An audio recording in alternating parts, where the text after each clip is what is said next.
Who's that? Who's that? That thing right there? That's Yeah. fucking like That fucking E.T. masterminding this whole fucking.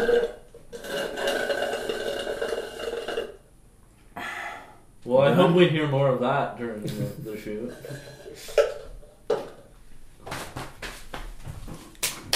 Alright. So Josh, it was your idea for us to watch this movie. Pretty stoked. It was cool. I didn't know what to expect. Actually, my expectations going in were it's gonna be neat, underrated, have some cool, I guess, artistic direction. Seeing that the director did do Exorcist and French Connection. Yeah, how about... Well, actually, I want to know, when was the first time you saw this movie and why did you... I actually saw this movie like about maybe a month ago. And Okay. I hadn't even heard the movie before. Actually, Dan introduced me to the movie. We hadn't seen it. And Okay. That's why we he's here. just decided we were going to watch Sorcerer. Had no idea what the movie was about. Did you just had Google like no underrated movies or something? Well, pretty much. I had some preconceived ideas about what it was going to be about because I listened to a podcast with William Friedkin. What's a podcast? What's that? Mark Maron's What the Fuck podcast, WTF. What's a podcast? It's the podcast. What's a podcast? Or what is it? Anyways. Okay, well, you just got right there. Yeah. Good turn for the worst. Hey, No, that was good. So the That's good. podcast is about like he just talks to people and gets to know like almost like a summary of their life. Like it's kind of just gets down to the humanity of the interview and like. So basically, what I learned is that William Friedkin is a very very lucid like. He's very well spoken for being 80 years old. Like he talked on for hours and remembered every detail about everything. True. Probably told the same story like 3 times, but Well, he had many stories to tell. He's probably told them a million times to everyone. yeah, who knows he's probably Oh, a definitely. G. He's probably a wizard. Well, at he this point. also directed The Exorcist, and he's got a true. good He has a great resume. good resume going on. Like he's friends with Francis Ford Coppola, who's like the director of the Godfather movies. Like started an independent company with them. That's pretty sick. Yeah, it was a pretty cool movie. I love the music. Tangerine Dreams just seems like an awesome band. Like The music was really cool, and we'll get into that a little bit. So, I just want to go around in a circle and just talk about expectations. So my expectations was, I'm probably going to like this, but I really don't know what to expect, and the title is intriguing given who the director is too. Exorcist. I was like, oh, this could be kind of spooky and mystical, which, if it's done right, can be cool. yeah. I'm a fan of the horror genre. This wasn't really horror though. But yeah. Josh, expectations? I had no expectations actually going into the movie. Like I went into the movie like not looking it up on IMDb, not looking up any reviews or anything, not even knowing like what the title meant or like what it had to do with the movie, which in fact almost had nothing to do with the movie But itself. we'll talk about that later because I have a few theories. But all right. Yeah. Okay, yeah, I really liked the music. I really liked the plot. Like, I thought it had high stakes. Expectations, though? Expectations? Like, no expectations going in, but, like, I love the movie, like, when I first saw it, so. Sick. Dre? Yeah, when Josh suggested the movie and it ended up being picked, I thought, okay, he's a film student, so maybe he saw this in one of his film classes. So it's gonna guaranteed deliver. Then I looked up the synopsis and was like, alright, like, it's one of these movies, right? It doesn't scream action, it doesn't, promise you anything outlandish or anything like that. So I was thinking, okay, this movie's very open, and it was kind of hard for me to even think about. Just at the instant right after I had read the synopsis, I was like, okay, I don't even really know what to expect from this, other than that it's probably going to deliver on some, at least, interesting psychological profile content, right? That was about it. Nice. Danielle? Yeah, well, I had the expectations that it was going to be a cult Danielle? Excuse me? The name is Dan Salino, EdgyDTV. On YouTube, hit that. We'll cut all this. He just plugged it, yeah. Okay, we'll do the plugs later. Yeah, actually, we didn't even do introductions this time, so we'll add that later. So that's fine. Okay. So yeah. Okay, so Dan. I'll just go with back to expectations. Okay. So when I was listening to the podcast, like Mark Maron was creaming over this movie, like talking to William Friedkin. Like William Friedkin has done French Connection and The Exorcist and like a bunch of other movies. Also a lot of like stage play kind of movies. But like I had the expectations knowing that I really liked The Exorcist and especially The French Connection. It had that really gritty 70s feel. And I've been really into like wanting to see 70s like movie brat Renaissance directors. Like it's one of my favorite like eras of movies, so I had that kind of good expectation going into it. And Mark Maron had like a very like big focus on this movie where he's like, I want to know about that movie. So it gave me the sense that it was like out of the ordinary even for 70s movies, and like that it was like a bleak movie, that it was like the end of the 60s era, kind of like it was like a mental breakdown of a movie almost, you know. That's what they were talking about during the podcast. So that really got me hyped up to want to watch this. I couldn't even imagine how it would be good because it's like a bunch of guys driving a truck of dynamite. Like I've never really been much for action movies, so it was like there's something else about this. Like you were saying, how it's got a psychological thriller kind of element that you suspected, and yeah, that's what I thought going into it. But that there was something more to it that I was. So I thought this movie did a really good job of really pulling you in and building a lot of tension, right? Just like you did right there. Yeah, you guys were like, "What's he gonna say?" And then farted. But no, there wasn't a lot of dialogue at the start of the very start of the movie and for a little bit, and a lot of the main characters don't have much dialogue until it really until they start meeting each other. Right, and overall, I thought my interest level stayed the same, and it kept giving, like, the movie kept giving you kind of new points of interest for you to be piqued with, right? So, I thought the pacing was good, and a really enjoyable movie. That's about it. Cool. That was a good point about the start with no dialogue. Dan, thoughts? Yeah, I'd say from the beginning, like, as soon as it started, I got that gritty 70s vibe from it, so I was just like, yeah, this movie's gonna be good.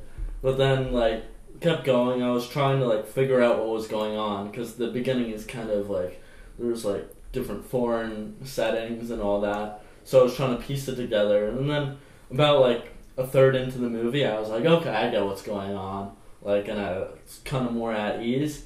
And then, like, I'm not into, like, action movies, really. But this, like, the kind of, like, psychological drama and, like, action of the movie really pulled me in.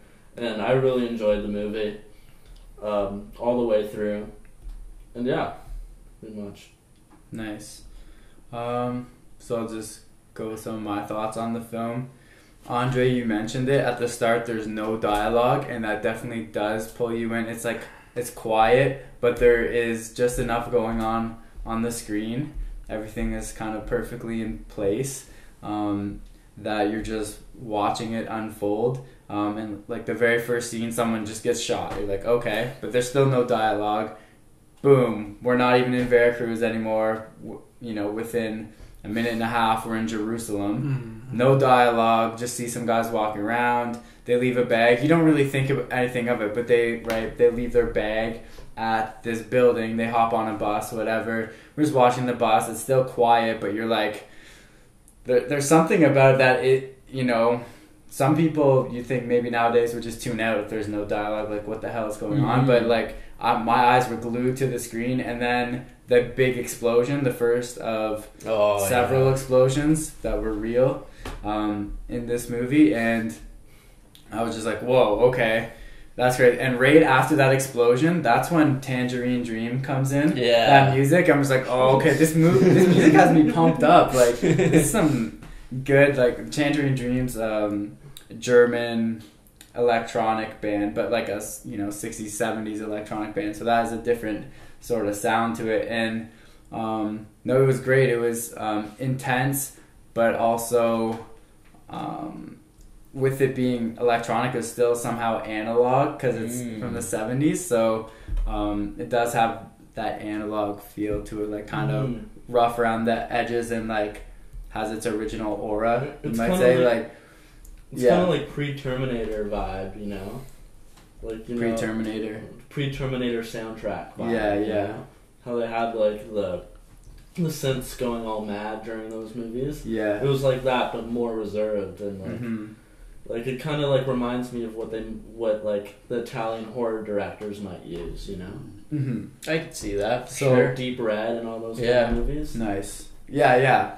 I was getting like, I was like, I bet this is like a French band. It wasn't though. It was a German band, but like for some reason I was thinking like 70s French. But I was pretty close. I mean, they share a border, but I thought it was a great movie. Like, I really enjoyed it. I really enjoyed the whole experience. Like, and I also thought it was, like, a pretty refreshing movie, too, in the sense that, you know, like, a lot of Hollywood movies, they always sort of have a happy ending, like, no matter what, whereas this movie did the complete opposite. None of the characters get what they want in the end, and, like, even Roy Scheider's character, when he surpasses all odds, like, makes it through, like, almost, like, impossible odds, like, still ends up apparently getting killed at the end of the movie. Like, it seems like everything insinuates that he got killed. So I thought it was a great movie. I thought the music was solid. I thought the narrative was good. And for someone who like isn't always like the biggest fan of action movies,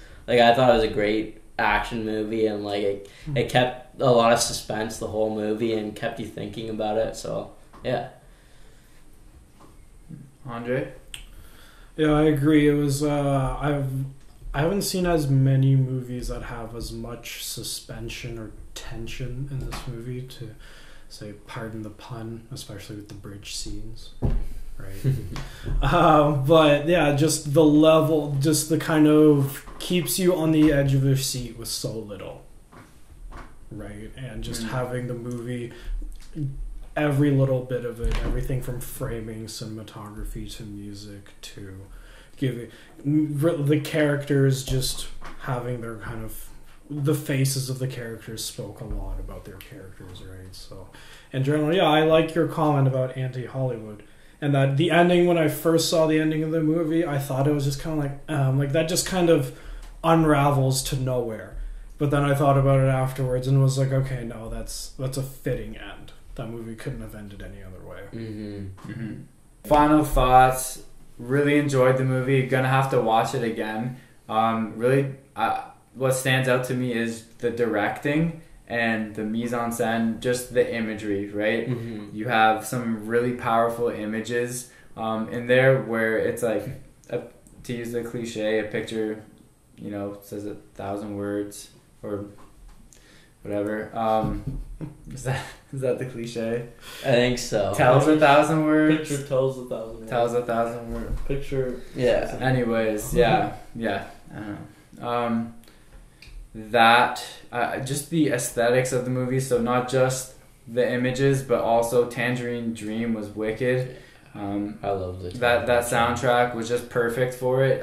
It did give it that 70s feel too, because it's not like classical music, like classical movie score, or like a lot of modern movies will have. Like, it wasn't a big band. It was this German electronic band from the 70s, and they killed it, and it was sinister and kind of groovy.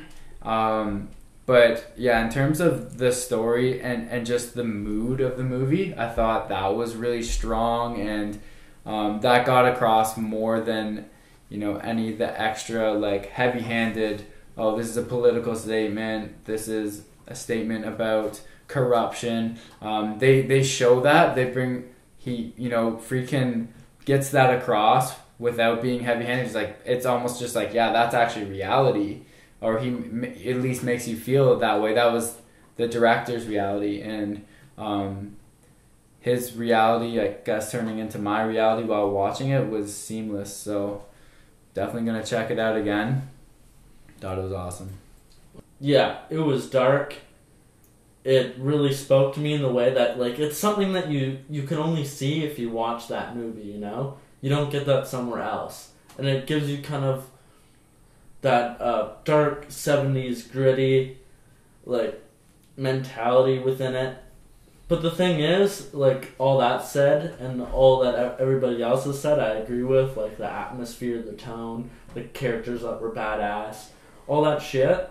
Like, in the end, the way they wrapped this all together was in a way that was entertaining, and I think that is, like, one of the main keys. Like, when I was watching this movie, I was not bored. The whole time, I was just into it.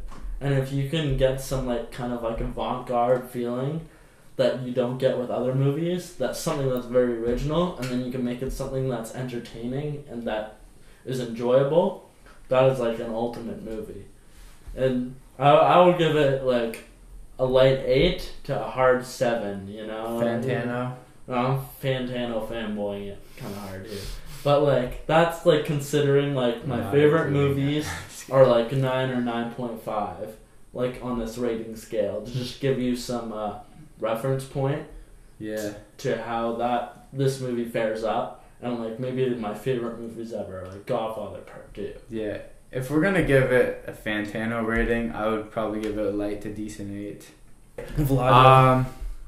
That's all for this week's episode.